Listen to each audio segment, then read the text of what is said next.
Yeah, they're all dead.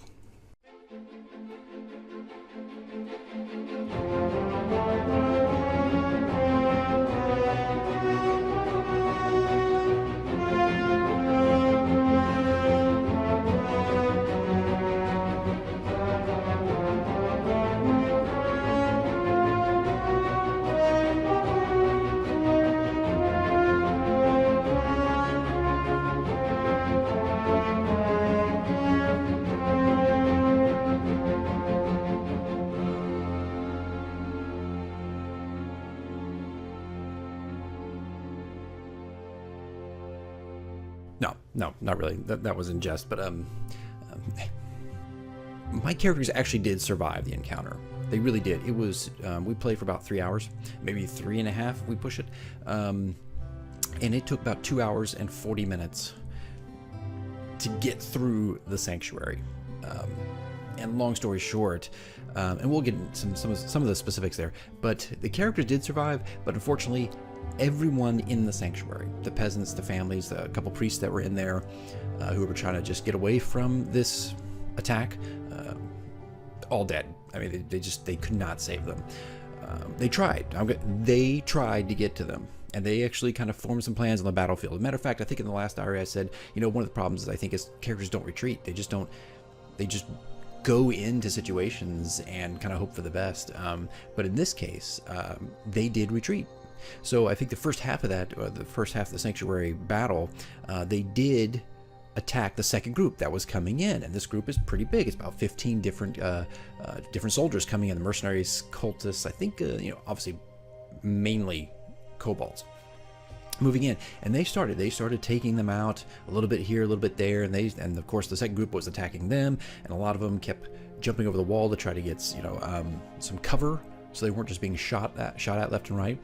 One of my characters has a familiar which is a crow, and he had the crow flying up above the sanctuary trying to get eyes on things, and actually also keep a lookout for the dragon, because they had sensed that it was near, and it did make an appearance. But they sniped as much as they could from their positions in front of the sanctuary, but eventually there were too many people ascending onto them, and our tank again, Storm, who's our kind of like our giant, I think he's like a Goliath, I always get these mixed up, but he was taking a lot of hits. He was just taking hit after hit after hit, and finally they retreated. They left the sanctuary, and they ran for, I think I'll put a map up, they ran for the trees where they originally had hidden to ambush a patrol group. So they kind of ran back to that spot to try to get away, and I actually had the enemy chase them just for a little bit, but the enemy decided not to leave the sanctuary. The sanctuary was too important, they needed to get in there. So they watched them, they kind of shot some slings at them and waited for them to leave, and they all went back. That second group went all the way back to the sanctuary, which they didn't go very far, and picked up the battering ram and continued to try to get in. And then they set kind of a guard of kobolds near the fence line with slings to take out anybody who was coming close. All right, so there they are again, trying to get into the sanctuary, and the heroes have left. All right, they have fled. I don't think in a cowardly way either, but they took off. So they get the tree line, and they decided, our ranged characters, to try to snipe. Let's see if we can hit them from a distance, right? And they did. They actually took out quite a few characters. As a DM, vision was difficult because there was smoke, so every time they tried to take somebody out with a bow or crossbow, whatever it was, I would roll a 20-sided die, and 1 to 10, their shots would be at disadvantage because of all the smoke. And then, if they were 11 or higher, the shots would get through, so no advantage. They would just be able to roll normally. And I think about half the shots were messed up by smoke. There was just too much debris and rain and smoke and kind of mist and different things going on. But as they started to snipe them away, well, they didn't realize, they were taking out the guards, but the other people in front of the doors who had picked up the battering ram had almost broken through. As a matter of fact, they stayed out there long enough to where they did. The kobolds, the cultists that were in front of the door finally broke through and started to pour in. And that's when they kind of came out of the tree line at that point and ran back to the sanctuary. And I think at this point, I may have some of my facts wrong. I think at this point, the thief actually started to scout the sanctuary. I think he actually went in first, and he went down the fence line and went to the back door, and lo and behold, there's a whole nother group down there. There's like 8 or 9, maybe exaggerating there, maybe 7 to 8, a whole nother group to deal with. So they were going to try to go in the back door to get in there to fight off the enemy that's now in the sanctuary. But you know what? They didn't do that because now there was a whole other group. So the thief went back up, and they all started to make their way to the doors. And the sanctuary, it's not described this way, at least I don't think it is in the book, but I felt like the sanctuary probably would have windows, you know, not huge windows, but these kind of like arrow slit type windows that had some stained glass in them. You know, it wasn't too fancy. I don't think Greenis would have the money to finance and craft like exceptional gothic kind of stained glass windows for a sanctuary such as this. But so there were kind of these slits maybe every 4 or 5 feet, or 3 to 5 feet or so, and they actually kind of took advantage of those windows. One of my characters, the thief, actually kind of went up against the sanctuary wall, busted out the windows, and was firing a crossbow into the windows. And I had my ranger, who was still a good 80 feet from the sanctuary, he was successful. He shot through from that position all the way to the sanctuary, through a window, and he wanted to know if he hit something. And he had hit something. I just didn't tell him what it was because it was just too far. It was just too far. You couldn't tell what you were hitting. You're shooting through a window that's like, you know, this big. It was a very lucky shot too. But he nailed it, and he hit something. But yeah, they were all taking advantage of the windows, and then quite a few of them went up to the front door because by now the enemy's inside the sanctuary. And going back a few steps, I actually had one of my players set a timer on their phone, and I think it was like 3 to 5 minutes or something like that. And I knew at 5 minutes or 3, whatever it was, that the sanctuary was going to be broken into. So that kind of created some more urgency. They were like, okay, we need to get in there. We need to get in there. And then, you know, we had a few that started pouring in through the front door. My ranged characters tried to stay at some of those windows to take out some of these people. And they got in there, and there was probably like, I think 5 or 6 maybe enemy in there. And unfortunately, it had taken so long to get into the sanctuary. Half the peasants were already dead. Everybody, well, the children, some of the families, and some of the key priests that could have been convinced to actually join their side. Because, you know, you think about it, the peasants inside don't know who is who. The army that has come in, kobolds, mercenaries, cultists, and acolytes, and dragonborn kind of fighters, it's a mixed bag. So I think at one point, the thief used, I think, thaumaturgy. I may have that wrong. I'll be corrected, I'm sure. But, you know, projected his voice into the sanctuary saying, hey, we're here to help you. But unfortunately, the peasants didn't know. I mean, they thought it was the enemy in a ruse tricking them. So as he had his face, you know, kind of smashed into the window using thaumaturgy to yell out, I had some of the peasants who were breaking apart furniture and throwing it in front of the door snap off table legs and run over there and try to beat his face in. From the window. They didn't get that far because he got out. But, you know, there was this, nobody believed him. It was just, you know, there was a tiefling at the window yelling at them. So that did not work. And so just kudos to the players. I mean, they tried to communicate. They tried to get them to say, understand that they were there to help them. And that was prior to the door busting open. But anyway, so the door does open, and by the time they get in, unfortunately, the kobolds and the cultists have really cleared out a lot of people. I think there was another timer set too. I can't remember now exactly why. Maybe that'll come up a little bit later. But anyway, so they got in there. They wiped out the rest of that group in the inside, and of course, there were just bodies everywhere. And unfortunately, no one had survived. So they had kind of surmised that, okay, they have to be here for some reason. Why are they at the sanctuary? Why were they so adamant about getting in the sanctuary? So they started searching the bodies. They started searching the bodies for anything, like they were like a relic or something. They felt like there was like maybe a magic item or something that was key in the sanctuary, because there was just a huge force trying to get in. So they did look around, and as a DM, this kind of put me on the spot, right? Because really, I mean, yeah, they're looting the sanctuary, but there's no magic item. There's no super relic in there, right? It's just the sanctuary. And of course there would be, like I've said in my previous video, yes, there would be gold, there'd be tithe, there'd be art, there maybe are some relics in there, some valuable stuff, but it you know, sometimes players give you your best ideas, right? Sometimes something they said makes you go, oh, I like that, and then in the moment you just add it in. And that's what happened when packs are I want to say priest, our cleric, started to look around, and they're all kind of talking to each other. It's like, there's got to be something in here. There's got to be some kind of item. We need to find it. So they started looking around, and I think it was Pax that actually came up with that idea. Like, they've got to be here it's got to be something cool. So they started looking around. They found nothing on the bodies, because at that point, they found like a few things, but not an item.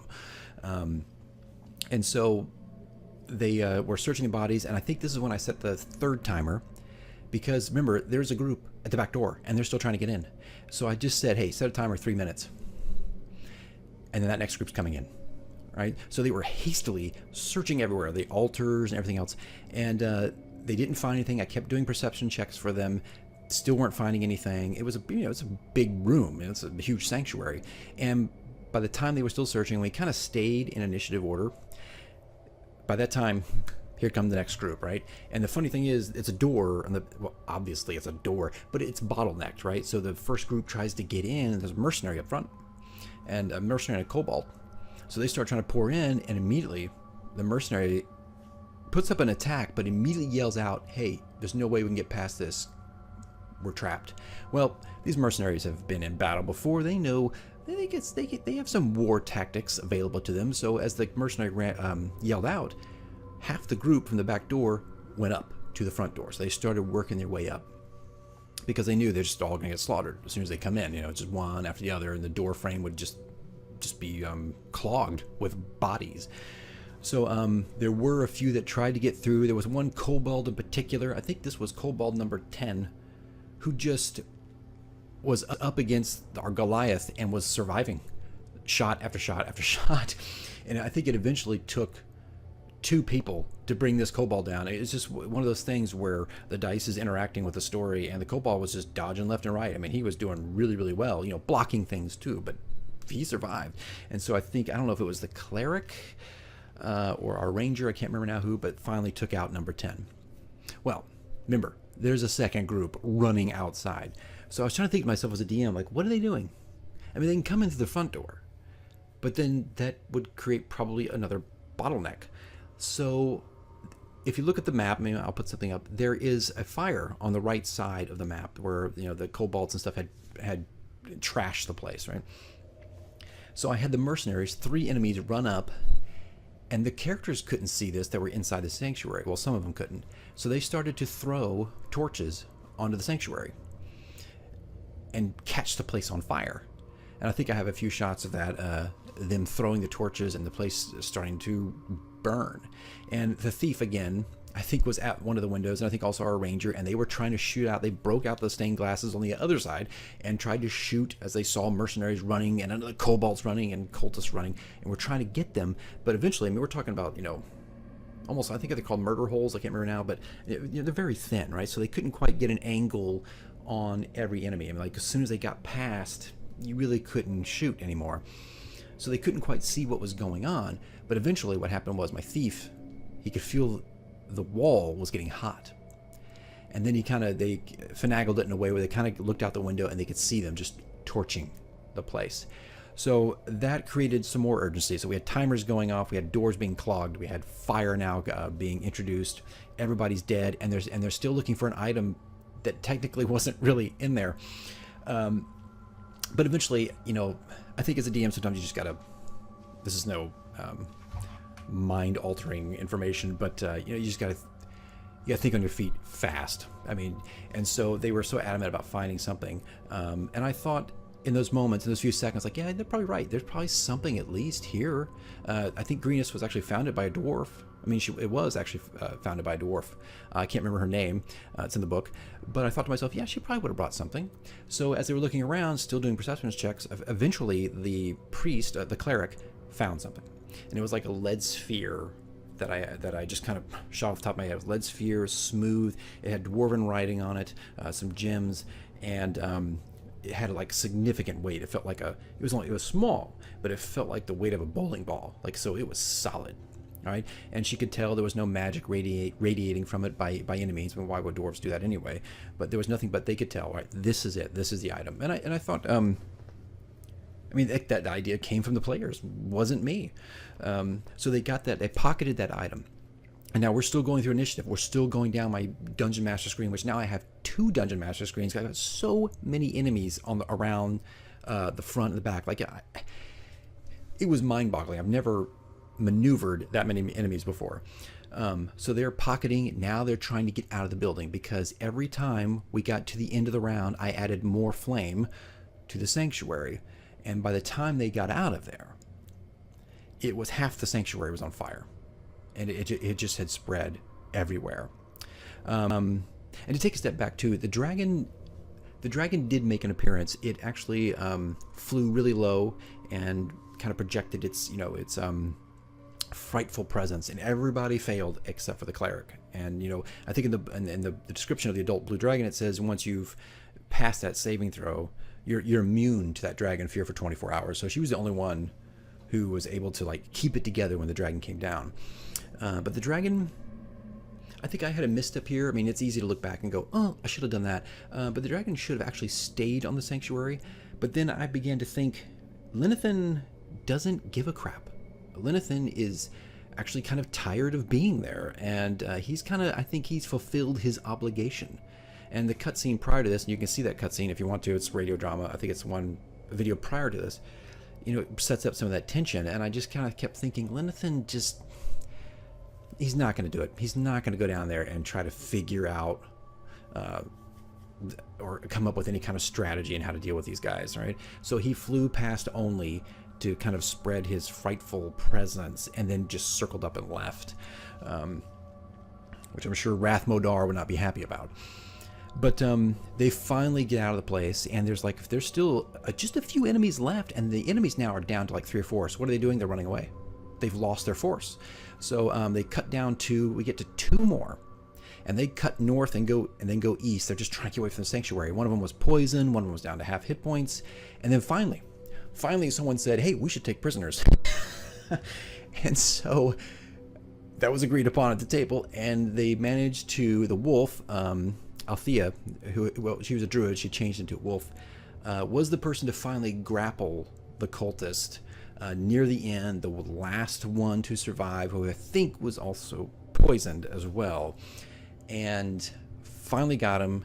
And of course they bound him, gagged him, and long story short, they got away from the sanctuary, and all that was left was this huge smoldering flume of smoke coming from the sanctuary, like just a giant beacon.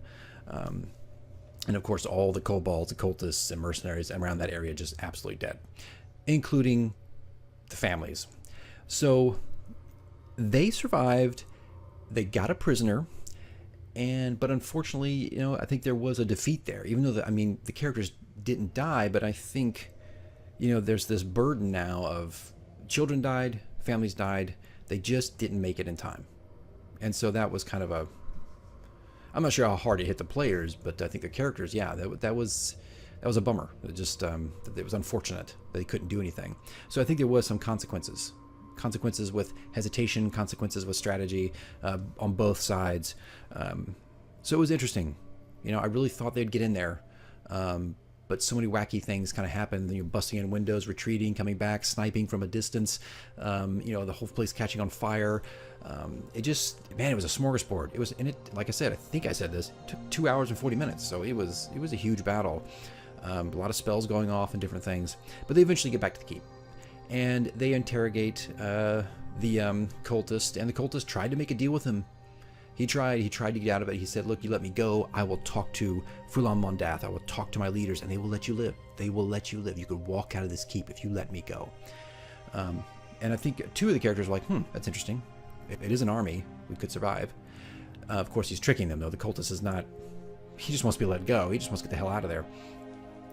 But they did a successful intimidation check. I think you have to beat a DC 11, and they got like an 18 or 19, so it was no problem.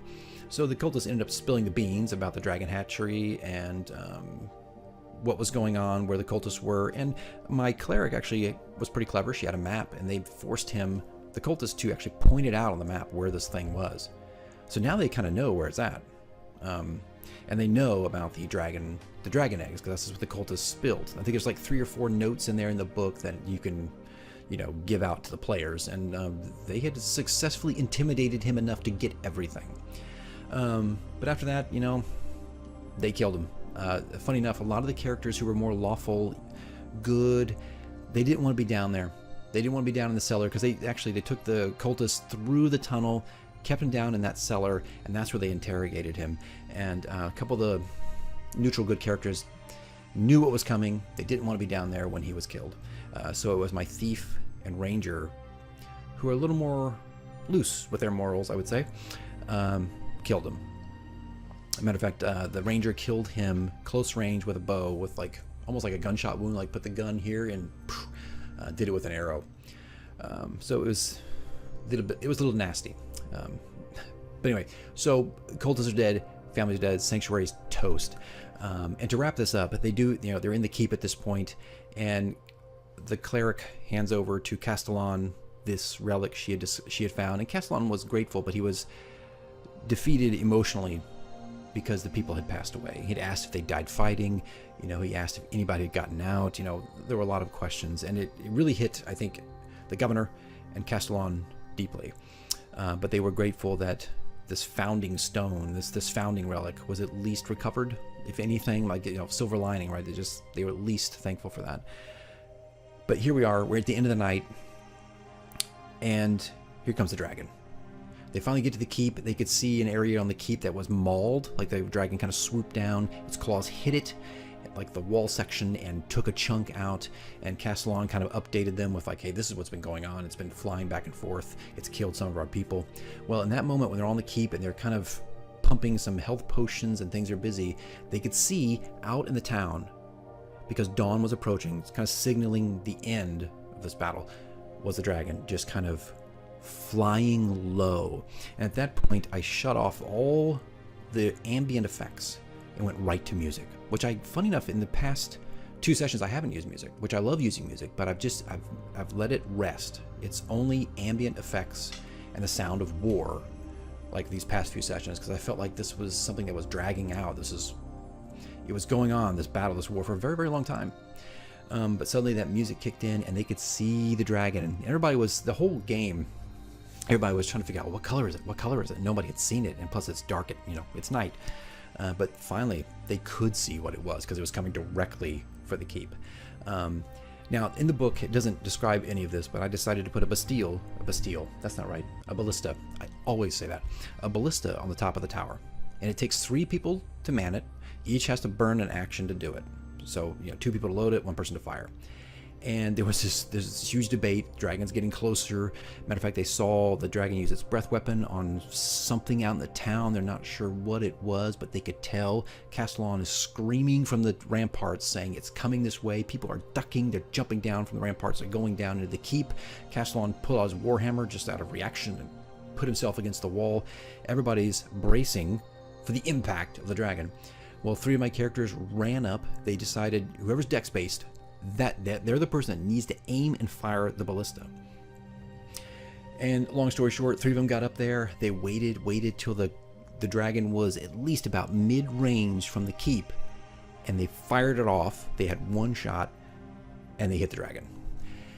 I wasn't too sure that was going to happen or not, but you have a +6 to hit with a ballista, and then one of my rangers had something outrageous, like a +6 or 7 to his attack. So you had to roll pretty darn low to miss the dragon. But anyway, they did hit it. And I actually had a cutscene. Maybe I'll put it into my SoundCloud. It was, it was like 30 seconds, and it's the sound of the ballista firing, hitting the dragon coming out of the air, smashing into some parts of the town, because he wasn't expecting that. Then you can kind of hear him get up, and he flies away, because Linathan at that point has had it. He's done. He just took a wound from a ballista, and that pissed him off. So he was gone. And that's where we ended it, right after that shot.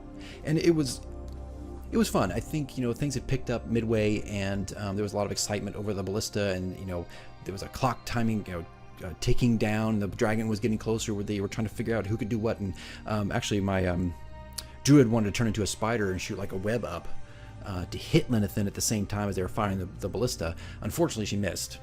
It was a cool idea because she could transform into it, but unfortunately she missed. So a little anticlimactic, unfortunately. But they did manage to get the dragon hit with the ballista. So that's where we stopped, and there's a little bit more I think left of chapter 1, and I think if you've played it or if you've read the book, you know what that is. But yeah, it was pretty good. It was pretty exciting. I really did not know what was going to happen. As a DM, I was kind of worried of like, is this it? They're going to die. How do we recover from this? How do we fix this? You know, how do we continue this adventure? There were a lot of thoughts like that, but man, it got wacky at the sanctuary. A lot of clever things done, but well, there was some defeat there as well. So anyway, that is campaign diary number 2. Hopefully I put up some images, and I actually recorded it. Our podcast failed. I don't know what happened, just didn't record the session, so that totally sucks. But I had a screen capture of the tabletop simulator that was showing movement of the tokens and stuff. It's not terribly exciting. It would have been better had the podcast been, synced with it. But unfortunately, we lost all audio, so that's super disappointing. But anyway, it was a fun night. I think it was intense, and it was good. So, and my players survived. So we will continue into chapter 2. So we actually are not going to meet this Friday. We're going to meet next Friday, so we'll be 2 weeks out. But we will continue and pick up the pieces. We're still at the keep. Dawn has approached. The dragon's been hit, and there's a few more things to do, and we will finally be into chapter 2. So I think we've gone 3 sessions. I think 3. This will be the 4th then. So it took, for me as a DM, if you're wondering how long this takes, chapter 1 took me about 3 to 4 sessions. I'm going into the 4th, but that 4th session is going to be like maybe an hour out of the 3 hours in chapter 1, technically. So yeah, about 3 or 4 sessions, and it was rough. It was rough. Anyway, guys, that's it. That's all I got today. I'm not sure what the next video will be. Maybe looking at the video footage so I can show you a couple things, what the characters did. We'll see, but if anything, most likely will be a campaign diary next. Okay? All right, guys, that's it. Yeah, see you in the next video. I'm actually glad I will see you in the next video. I'm glad this thing is still continuing because I thought it was over before it ever begun. All right, guys, thanks for watching. I'll see you in the next video.